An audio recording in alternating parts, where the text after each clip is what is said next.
Marshall in, he bowls, Foster goes forward, and he's out, caught there by Harper at third step. Here is Walsh on the way now, and Gooch pulls down towards backward square leg. That's going to be his 100. Hooper is hit on the pad, there's an appeal towards umpire Mitch, he's given it out, LBW. Cork has taken a hat-trick. There's a big LBW appeal for him, and he's out. LBW. The West Indies all out for 54.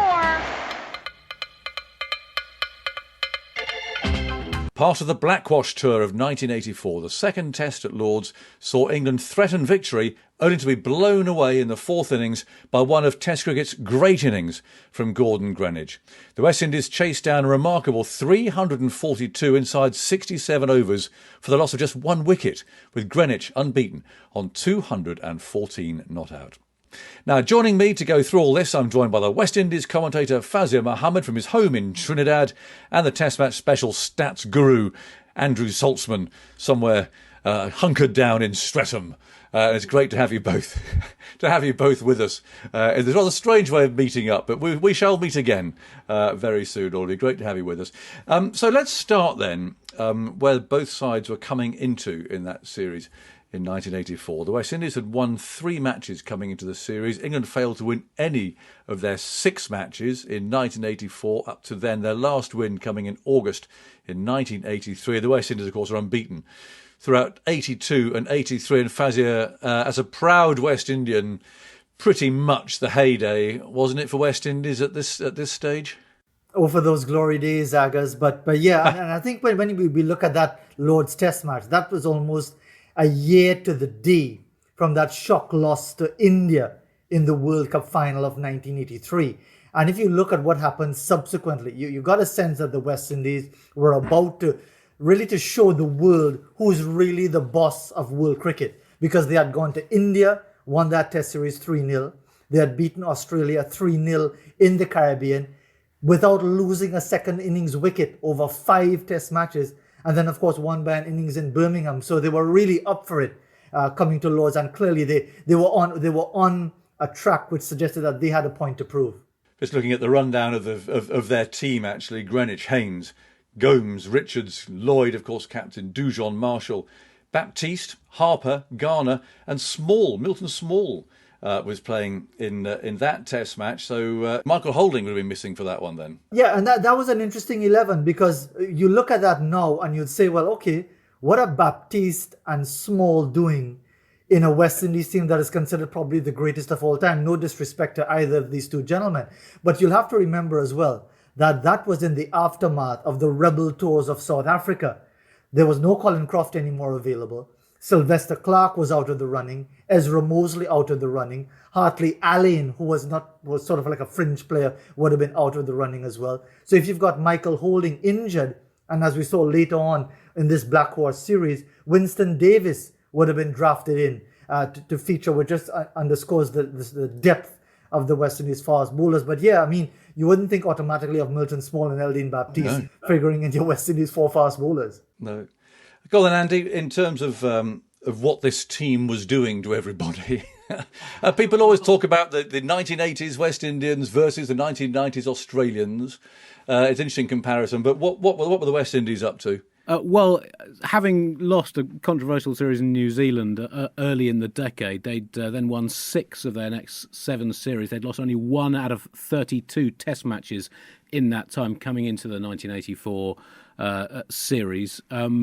And they had throughout the 1980s, West Indies had a win-loss record of 43 wins, 8 losses in Test cricket, which is the highest win-loss ratio for a decade of any team in Test history that's played at least 20 matches. The 2000s Australians are second behind them. So if you want a comparison between the Great West Indies and the Great Australians, I know decades are a bit vague as a time measure, but that shows they are probably the 2 greatest teams that have played Test cricket. And in terms of the individuals, the world rankings have been sort of backdated throughout international history. And the West Indies at the time, 3 of the top 6 batsmen in the world, Clive Lloyd, Viv Richards and Gordon Greenidge, plus Haynes, Dujon and Larry Gomes in the top 20. England only had 2 players in the top 20, that time Gower and Botham, and in bowling, Marshall and Garner, who did play the Lord's Test, 2nd and 3rd in the world, Holding absent for that game.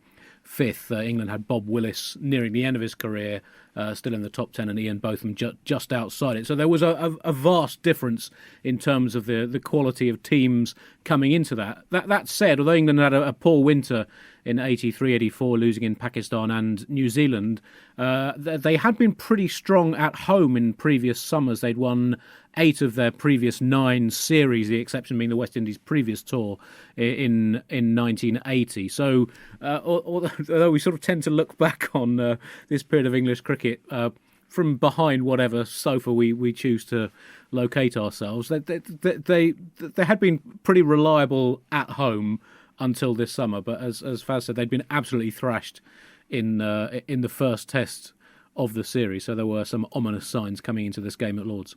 Yeah, they were thrashed, as you said, at Edgbaston by an innings and 180 runs. Up comes Garner, bowls this one. And Willis, he plays that one outside the off stump. He's given out, caught. He stands there, looks at umpire Barry Mayer. It looks as if it went off the inside edge, and I think he probably got a nick there. Out, caught by Dujon, off Garner to give Garner his 5 wickets in this innings. As it is, West Indies have won by 1 innings and 180 runs, which is a pretty big target. So, hammering at Edgbaston is worth therefore running through the team that England put out for this second test match. Fowler and Chris Broad, a debut for him. Why was he there playing in this test match? Only the second match in a series. Well, how about this for poor old Andy Lloyd? Oh, dear me. Oh, I didn't like the look of that at all. Just got him on the side of the head, I would think, where that protective plastic or perspex comes down. But that did look very nasty. So a horrible blow for Andy Lloyd in his first test match. Of course, I still remember seeing that as a sickening blow. So Broad comes in to make his debut, made 50 actually in the first innings. Gower the captain, Lamb, Gatting back in the side as well. Botham, Downton, Miller, Pringle, Foster and Willis being the England team. And I don't know, Andy, but in terms of debuts, perhaps as an opening batsman in particular, I mean, up against the attack, okay, we've established was actually missing Holding. But for Broad actually to come out and make 50 in his first test innings against that attack is a pretty good effort. Baptiste in again from the nursery end. Bowls and whips it away off his toes, and that's 50 in the first test to be played by Chris Broad, his first season with Notts after moving from Gloucestershire, and a very warm round of appreciation from the crowd here. The England total goes up to 96 without loss. This is the 34th over. Chris Broad, 50 not out, and Graham Fowler, 30 not out.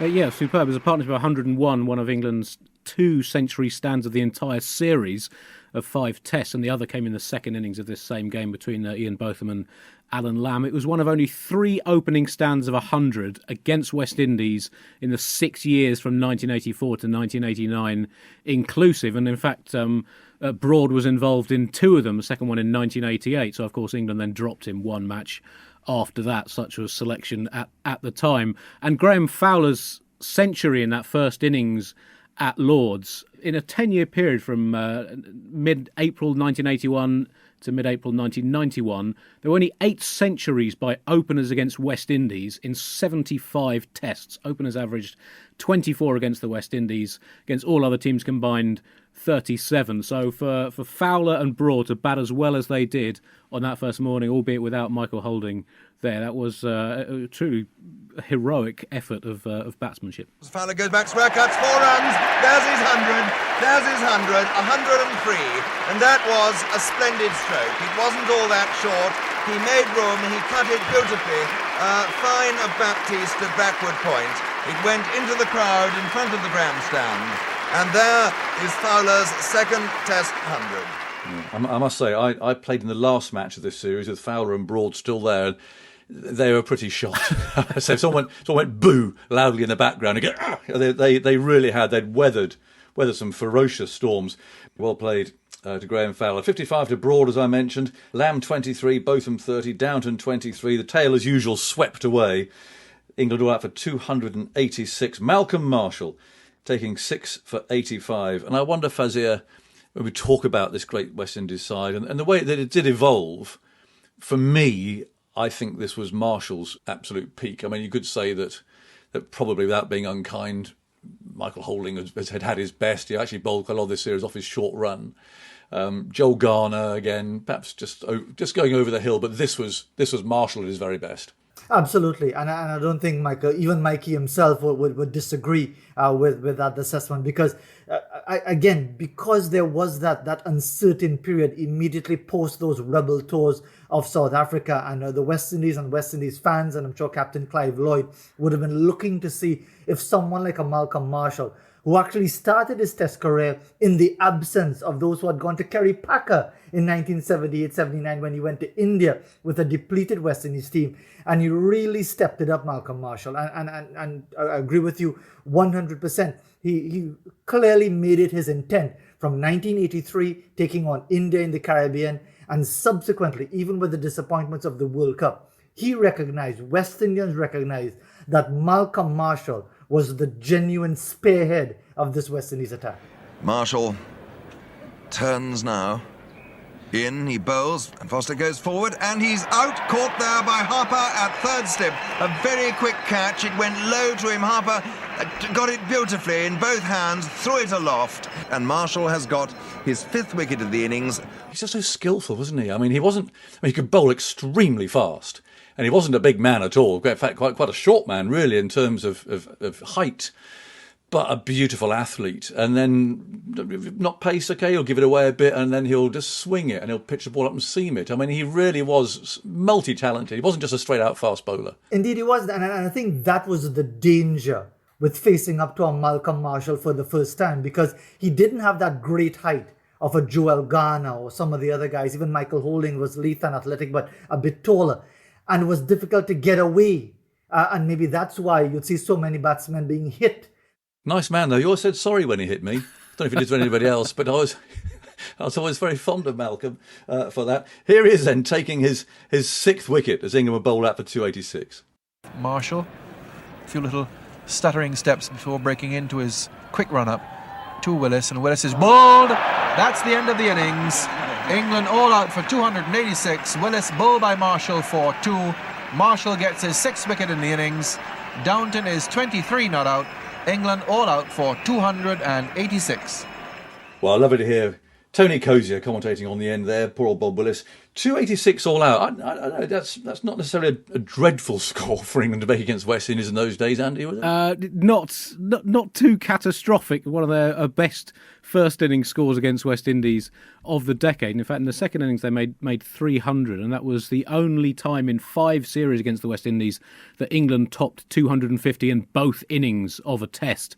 That Lord's Test of 84. And in fact, to give an idea of the long-term strength of West Indies, no other team scored over 250 in both innings of a test against them until 4 years after this game, 30 test matches, until Pakistan did so in 1988. It's worth looking a bit at Malcolm Marshall statistically. Obviously, he was a glorious bowler to watch in terms of his craft and athleticism. But that series in 1984 was one of a string of 7 series in a row in which he took over 20 wickets at an average under 24, and 5 of them he averaged under 20. And from 1983, when he became established in the West Indies side, through to the end of the decade, he took 292 wickets, averaged 19. So he was unquestionably one of the greatest bowlers of all time. Yeah, no doubt about that. 286 all out. Well, West Indies bowled out then for 245. Viv Richards made 72.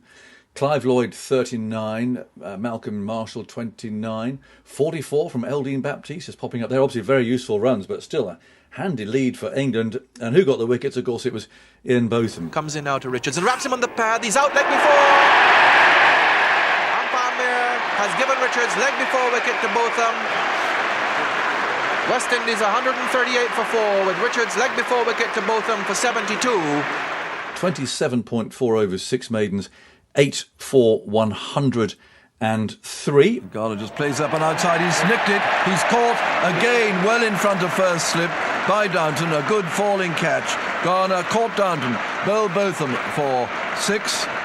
West Indies are all out for 245. And that means that Botham has got his 8 wickets and now needs 5 to take 300 wickets.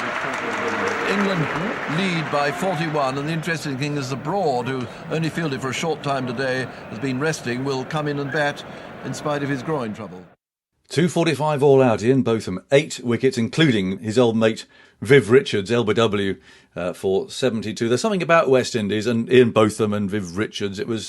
It did spark Ian up, and this was a bit of a reappearance, I think, of Ian Botham at his best. It just lost it a little bit. I mean, the late 70s when he started proper swing and pace, and this was back to his very best again. Do you remember this stint? Well, I think I was probably at school, but it's certainly true, as you say, Botham had declined from his early career pomp up to the end of that legendary 1981 Ashes series.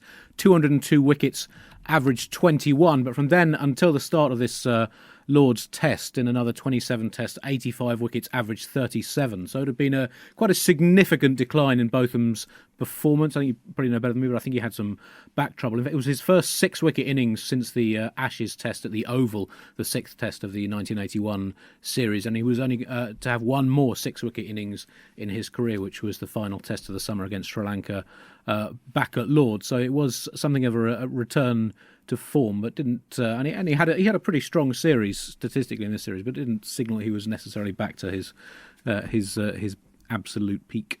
But it did seem, Agus, that certainly the duel between the two Somerset teammates, Botham and Richards, was clearly something that brought either the best or the worst out. Because I recall Botham as captain. Remember, he was made the England captain for a tour of the West Indies in 1981.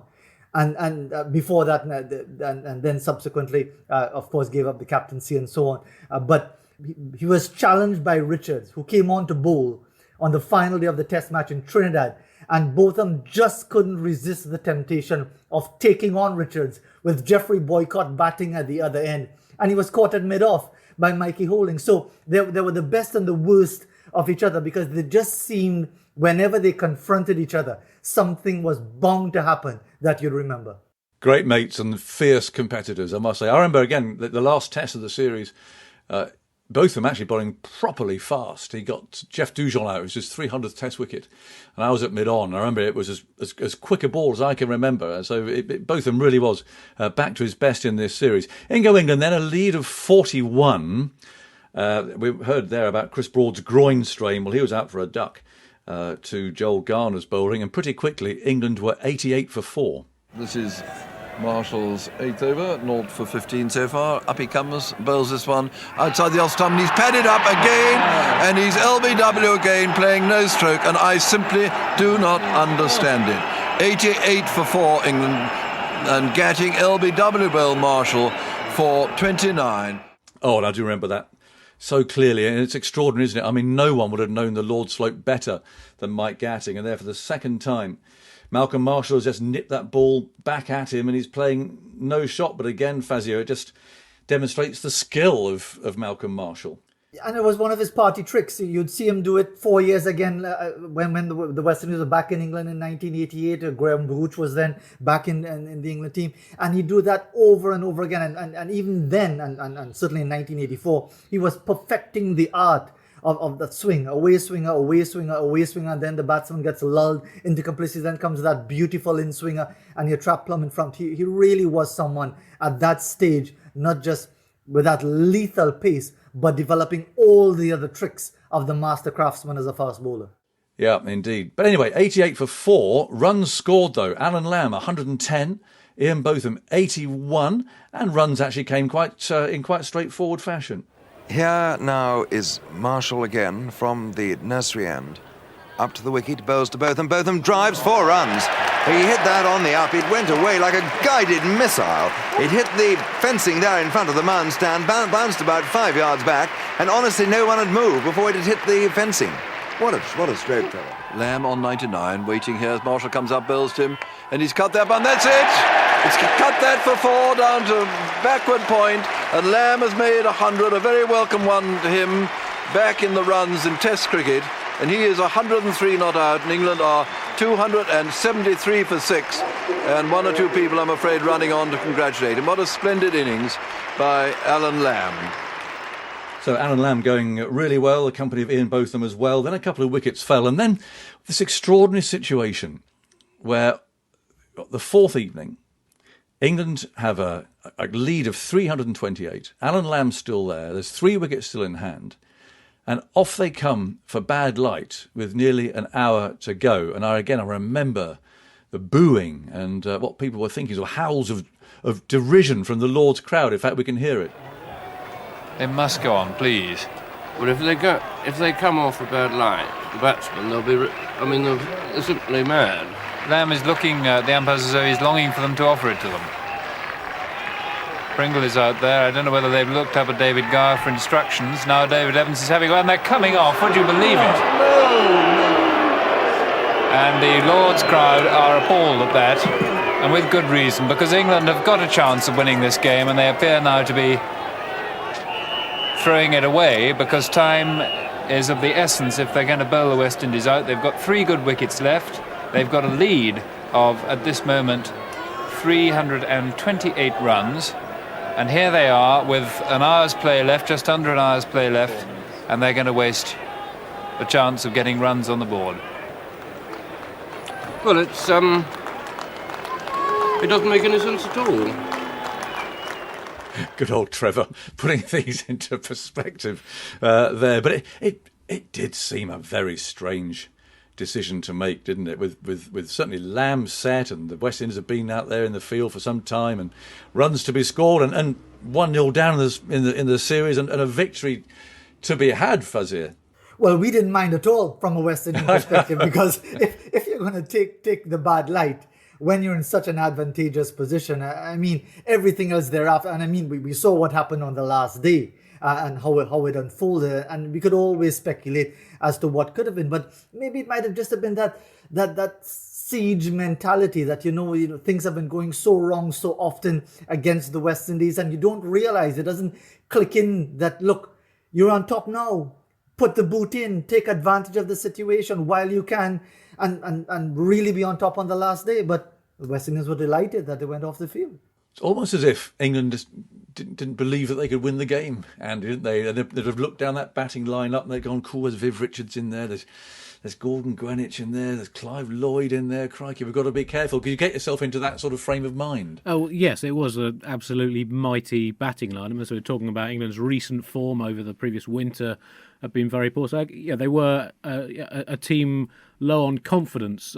Alan Lamb's century was the first of 4 he made in that summer of 1984, 3 in successive games against West Indies, then a century in the one-off test against Sri Lanka. He hadn't made a 50 in his previous 7 tests, so a significant return to form for him, but he then went on a 4-year century drought after that. Ian Botham's 81 was his highest score in the 20 tests he played against West Indies.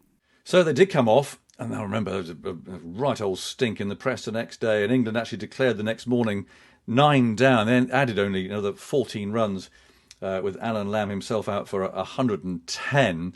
So West Indies set 342 to win in 78 overs on a 5th day pitch. Gordon Greenwich, and anyone who played county cricket or indeed international cricket against Greenwich at the time knew if he walked out to bat limping, you were in trouble. You were in trouble.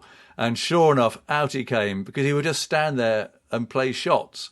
And was that something that the West Indies also talked about, Fuzzy? Because, again, on the county circuit, I mean, you just pampered Gordon, and you just looked after him, made sure a nice comfy chair. You just did not want to see him limping. Was that something the West Indies were aware of as well? Well, he was a real enigma, Gordon Greenwich, as everyone knows only too well. During his playing days and even after, probably more so as well. But he that type of personality, never really said much, didn't speak a lot to fans or media or anything. But the fans always knew that Gordon Greenwich, together with Desmond Haynes, of course, that durable, successful batting partnership. But yeah, from the moment you saw him limping, and it wasn't just limping when he would have walked out to bat at the start of the inning. If you saw him limping when the 9th wicket had fallen and the 10th wicket was for, you knew he was getting himself in the zone. I know it sounds ridiculous, but it happens far too often for it to be purely coincidental. It's almost as if he was willing himself to play a certain way, and part of that was limping along. Well, his 100 came from just 135 balls. Willis makes his way back. He's running in now, down the track, his feet in exactly the same places. He comes up now. Bowles to Greenwich on 99. Greenwich cuts this one, and this is going to be it. It goes to Fowler, but he's deeper this time. Greenwich gets his 100, his hands up in the air, the bat in the air, he takes his cap off. No one, thank goodness, has run on to congratulate him, but we all applaud him from here, and so do the crowd. A very fine 100. West Indies 149 for 1. Yes, so no question of West Indies simply playing for a draw. Gordon Greenwich, Andy, what can you tell us about him statistically? Well, he was a superb opener over almost 2 decades for West Indies, ending up with over 7,500 runs, average 44. But this mid-80s period was probably his peak. He'd had a little bit of a lull in the middle of his career, but from 1983 to 1985 in 30 tests over 3 years, averaged 59 with 7 centuries, including 2 double centuries in this 1984 series. And the mid-80s was very much his peak over a 3-year period from 1983 to 85. He averaged 59 in 30 tests with 7 centuries, including 2 doubles in this series. He was one of the most destructive batsmen of that time, that is for sure. And inevitably, how did he bring up his 200? Well, that's an extraordinary stroke. It was just as he played it, I had the feeling that he hadn't quite middled it. In fact, he did, and he's hit it for 6 and gone past the 200 mark to become only the 9th cricketer in the history of the game to make a double century at Lord's. Amazing. Actually, he'd only actually scored 144 from 8 innings in England before that. But anything to note from that innings, Andy? Well, 232 balls to reach his double 100, and our balls faced weren't recorded for all innings, but at that point it was the second fastest double 100 in terms of balls faced. Ian Botham reached 200 off 220 balls against India a couple of summers before, and it remains the only double century in Test cricket in a successful 4th innings chase, and one of only 5 4th innings double hundreds ever made in Tests. So it was truly an extraordinary innings. What about at the other end then? Larry Gomes. Middlesex fans will remember Larry. Seemingly, I don't know him very well, but a very quiet fellow, left-handed, just got about his game in a very, very quiet, uncomplicated way. Fazir, tell us about Larry Gomes. He made 92 not out at the other end. Well, every Trini, you know the rivalry in the Caribbean territories. West Indies win, West Indies lose. Caribbean fans are quarreling or cussing one another, as we would say, over different issues. And many people were of the view in Trinidad and Tobago, Gordon Greenwich, you're going to get your double 100. Why not allow Larry to get that 100? The rarity of a Trinidad and Tobago batsman getting 100 in a test match at Lord's, because the first would have been Charlie Davis, someone many people may not recall, 1969. He averaged over 50 in just 15 test matches, but fell out of the game because there was no money in it at the time. Bernard Julian, the presumed successor to the great Sir Garfield Sobers, got 100 at Lord's in 1973. And there's Larry, poised on the 90s, waiting for the chance to get 100, not getting any of the strike, and Greenwich blazes away. But Larry was the sort of individual, more of a fan of horse racing than cricket. In fact, you probably had to drag him out of the racing pool to get him to a game of cricket, even in his prime. But here I'm sure you would have treasured the idea of scoring a test match 100 at Lord's, but Greenwich was on his own path. It's such a typical, classical West Indian debate, that, isn't it? Only West Indians can have a go at Gordon Greenwich scoring 200. Absolutely, because in the West Indies, when you win, you lose. When you lose, you definitely lose. There's no turning back. Oh, it is brilliant. Gomes is 92 not out, he said, off 140 balls, and he was sort of known as the sort of the more defensive player in that lineup. This, in fact, was his fastest test innings in terms of runs per 100 ball of any time he scored over 35 in his test career. He had a fine series in 1984 and was a very good batsman away from home, made 4 centuries in Australia for West Indies. Well, the game was up. Both of them had dropped Greenwich, actually, when he had about 110 from memory, and he's bowling off spin near the end as the crowd are ready to come on the pitch. Ian Botham off 2 or 3 paces. He's bowled from the pavilion end, and he comes in now to Gomes, and Gomes goes back and hits the winning run through the offside for 4. The West Indies have won this match by 9 wickets, 344 for 1, having been set 342 to win. Gordon Greenwich finishes 214 not out. Larry Gomes is 92 not out. The West Indies go 2-0 up in the series with one of the most remarkable victories in the history of Test cricket. The crowd is swarming onto the ground, and the West Indies have won the match with, in fact, 11 overs to go. Amazing result. 11 overs to spare. What a run chase there. 9 wickets in hand as well. There was, I remember, David Gower was my Leicestershire captain at the time, and he, of course, came back to play for us immediately after this game. I just remember the criticism that there was for him, and particularly that bad light decision, which I suspect will probably haunt him forever, because I don't think anybody, I know that obviously Trevor was quite outspoken there and that little bit of commentary, but it's a pretty hard one to justify, not actually batting on that day with a man on 100. And would he have changed anything? Who knows? With 11 overs to spare and Gordon in that mood, maybe not, but that was certainly one of the main talking points of the game. Indeed it was, and when you look at that, there'll always be that talking point. I mean, just a few years ago, 2017, when Joe Root had that declaration at Headingley, leaving the West Indies with 330 odd, and actually because of the batting of Shea Hope and Craig Brathwaite, they were able to pull it off. You're always going to have that. It really depends on the feeling at the time, and certainly when you look back to 1984 at that time, on that 4th evening, it certainly felt that it was the wrong decision by David Gower then to have the team go off a bad light, especially for that rare situation where you've got the West Indies on the back foot and the chance really to put yourself in a very safe position. Yeah, and Andy, last thought from you on this, to put that all into context. I mean, it just confirmed what we all knew. This was the best team in the world, winning from even difficult situations like that. Yeah, it was the 5th highest successful run chase in the history of Tests. It's still 13th in that list now, after another 1,300 odd Test matches. And it was the ease and speed with which they did it, as you said. Almost 12 overs left out of the 78 overs that they were given. I guess England did well to keep Clive Lloyd and Viv Richards quiet on a ground that they'd had success before, and they scored it over 5 and over. And it was only the second time in the history of Test that a team had made over 300 at more than 5 and over. And it remains one of only 2 occasions in which a team scored 300 plus at 5 and over or more in the 4th innings of a Test. Pakistan did so against Sri Lanka in Sharjah in 2014. So in the context of the way cricket was played at the time, this was a statistically extraordinary innings, as well as the cricketing drama of it. Lovely. Thanks to Andy and Fazir. And of course, yes, I was lucky enough to make my debut on the last match of that series, a joyous occasion against a team that you just knew was invincible, frankly. Hope you enjoyed that too.